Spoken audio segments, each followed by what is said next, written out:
de lo que quiere y no quiere el pueblo, el día viernes en Cusco, el presidente Pedro Castillo anunció una propuesta, ¿no? Él dijo que iba a presentar un proyecto al Congreso para que en las próximas elecciones que ya se vienen, ¿no? Las regionales, las locales, las municipalidades, incluya una pregunta para saber si los ciudadanos desean o no una asamblea constituyente para cambiar la Constitución.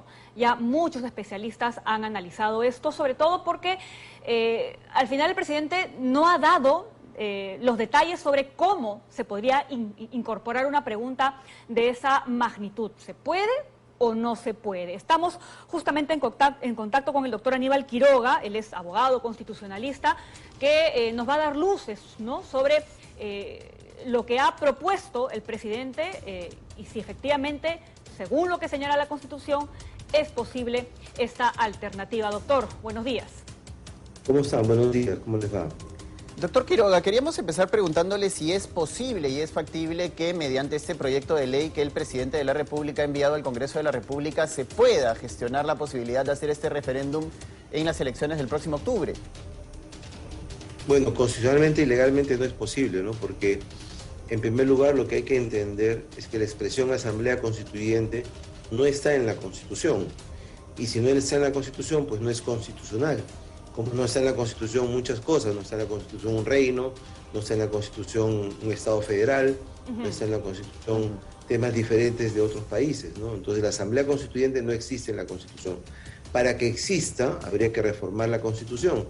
Y esto pasa por el artículo 206 de la Constitución, que es la válvula de reforma de la Constitución, que es un artículo difícil y complicado porque justamente el constituyente y todos los constituyentes del mundo hacen difícil la reforma de la Constitución para evitar su manipulación política o su manipulación por una mayoría dúctil en el Congreso. Entonces, la reforma de la Constitución solamente pasa porque se presente una iniciativa de reforma al Congreso, que es el titular de la reforma. El Congreso la aprueba en 2 legislaturas diferentes. Esta, por ejemplo, sería una, y en julio la que empieza la siguiente, la segunda, y en cada una con 87 votos. Con lo cual la reforma no estaría lista para octubre, que son las elecciones.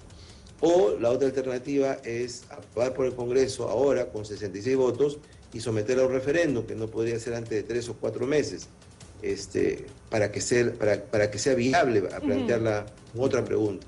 Ahora, tampoco da tiempo, pero además las leyes electorales establecen una veda electoral. Las reglas electorales de octubre ya están fijadas y no pueden alterarse.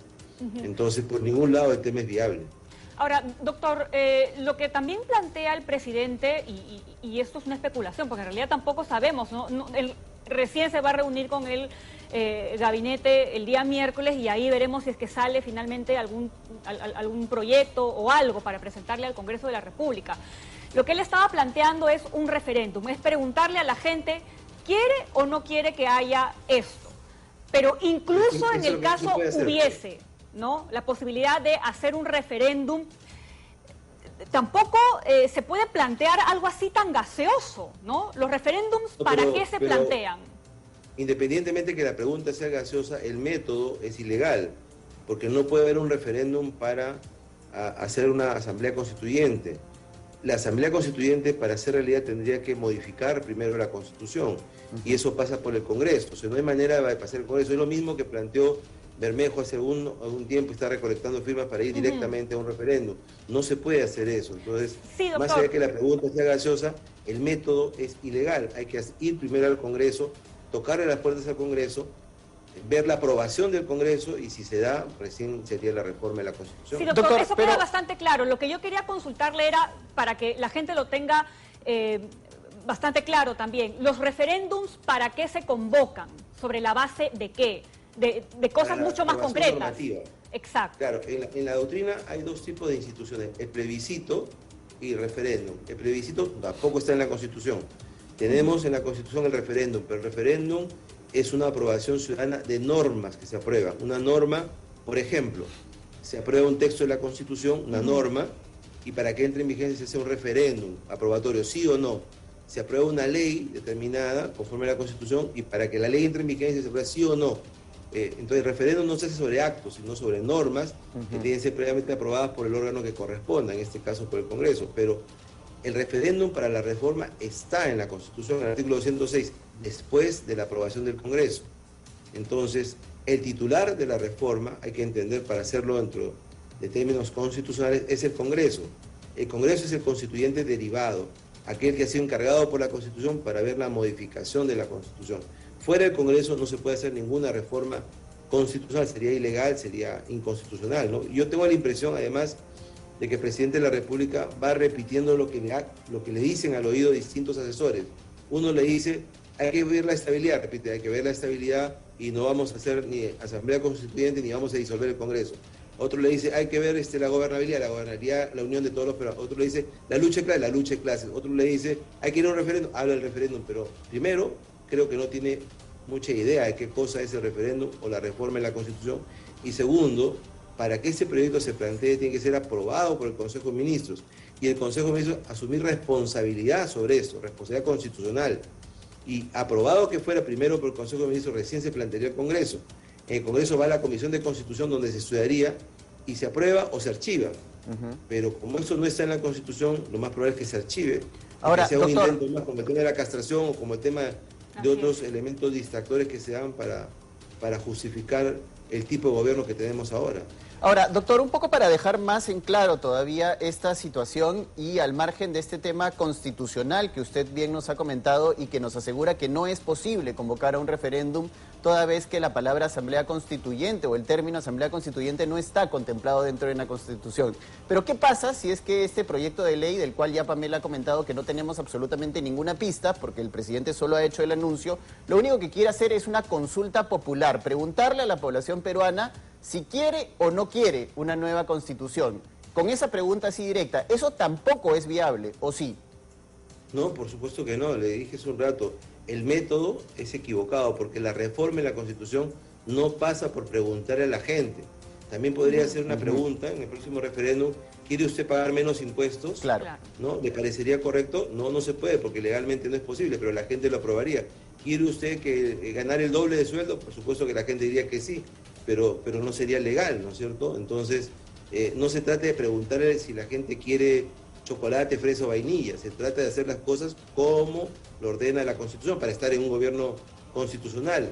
Y como le repito, el método de reforma está descrito en el artículo 206 claramente y además taxativamente, y lo ha reiterado el Tribunal Constitucional, solamente con la aprobación del Congreso. Doctor, si me permite para completar un poco la pregunta, Pamela, antes de tu siguiente intervención. Es decir, en este momento lo que podría estar haciendo el gobierno es de repente vender una expectativa sobre algo que la población espera, porque finalmente lo que se ha escuchado como argumento en los últimos días luego del anuncio del presidente es que hay una parte, un sector de la población que lo que quiere es el cambio constitucional. Y bajo esa premisa es que el gobierno está defendiendo esta posibilidad de someter a consulta la posibilidad de que los peruanos decidan si se quiere o no una nueva constitución. Eso finalmente lo que está haciendo es generar una serie de expectativas que, como usted nos está diciendo, no se van a poder concretar en la medida que esto no es constitucional. ¿Es así? Exactamente es así. Justamente la reforma en la Constitución se hace difícil y complicada para evitar lo que usted señala, para evitar el populismo de cuando en cuando preguntarle a la gente. Si usted pregunta en todos los países del mundo, incluyendo los Estados Unidos, que tiene la Constitución, una de las constituciones más longevas, si quiere un cambio constitucional va a tener un 20, 30, 40% que dice que sí. Pero eso no es un indicador de un cambio constitucional. El cambio de la Constitución se hace conforme a las propias reglas de la Constitución. Yo también quisiera cambiar las reglas del fútbol, que la cancha tenga pues 300 metros y hayan 3 tiempos de 50 minutos cada uno. Pero eso se hace conforme a las reglas de la FIFA, no porque la federación se ponga acá o le preguntemos en la tribuna sur del Estadio Nacional cómo quieren que sean las reglas del fútbol, ¿no? Entonces, lo mismo pasa con la Constitución. La Constitución es pétrea y es sólida para evitar justamente ese tipo de populismo. Pero eso es una línea de lo que ha pasado. Primero, el tema de la pena de muerte. Segundo, el tema de la casación química, que es otro desbarro, absurdamente, desde el punto de vista jurídico, absurdo. Ahora el tema del referéndum para la Constitución. Antes proyectos de referéndum para modificar la Constitución según Bermejo y la gente que le sigue. Entonces, si usted va a preguntar permanentemente va a encontrar un grupo de gente que dice, sí, quiero cambiar la Constitución. Pero eso no es el Estado constitucional. El Estado constitucional se hace a través de los mecanismos que las propias válvulas de reforma señalan, y eso está escrito. O sea, Doctor. cómo saltar el 206, cómo evitar el 206, cómo hacer un cambio constitucional sin la Constitución. Esa es la pregunta. Entonces, Ahora, yo creo que hay que tener una clara idea de qué cosa es la reforma para irla planteando, ¿no? Sí, hay gente que está para defender esta propuesta que ha hecho el presidente Castillo, comparar con lo que pasó en el vecino país de Chile, en donde también se realizó una consulta y ahora se encuentran con una asamblea constituyente elegida específicamente para elaborar una nueva constitución. ¿Se pueden comparar las realidades? Claro, pero justamente le han contado la historia a la mitad. En Chile se hizo una consulta para ver si quería una nueva constitución después de modificar su artículo 206. Primero ocurrió una reforma constitucional. Entonces, es lo que nosotros decimos, hay que modificar la Constitución para hacer ingresar aquello que no está en la Constitución, como el plebiscito, como la Asamblea Constituyente, o como un Estado federal, o como, no sé, ponernos un reino, o un Estado plurinacional, ¿no? Todo eso se puede hacer si se cambia la Constitución. La clave del asunto, la llave es cambiar la Constitución con las reglas de la Constitución. En Chile, primero cambiaron su artículo 206.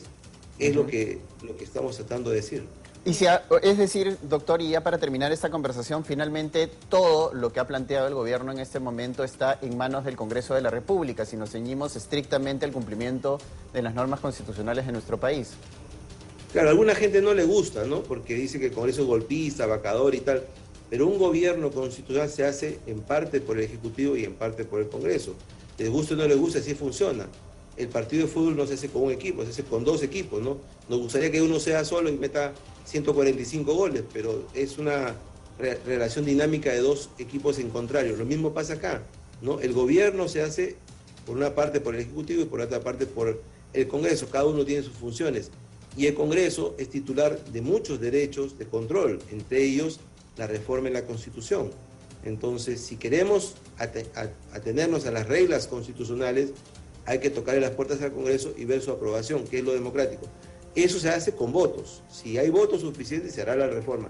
Si no hay votos, así como con la falta de votos no se aprobó la vacancia y todo el mundo lo aceptó, pues no habrá reforma constitucional y eso será lo democrático. Las leyes también se aprueban con votos. Si hay votos, la ley se hace ley. Y si no hay votos, el proyecto, por más perfecto que sea, va a ir al archivo.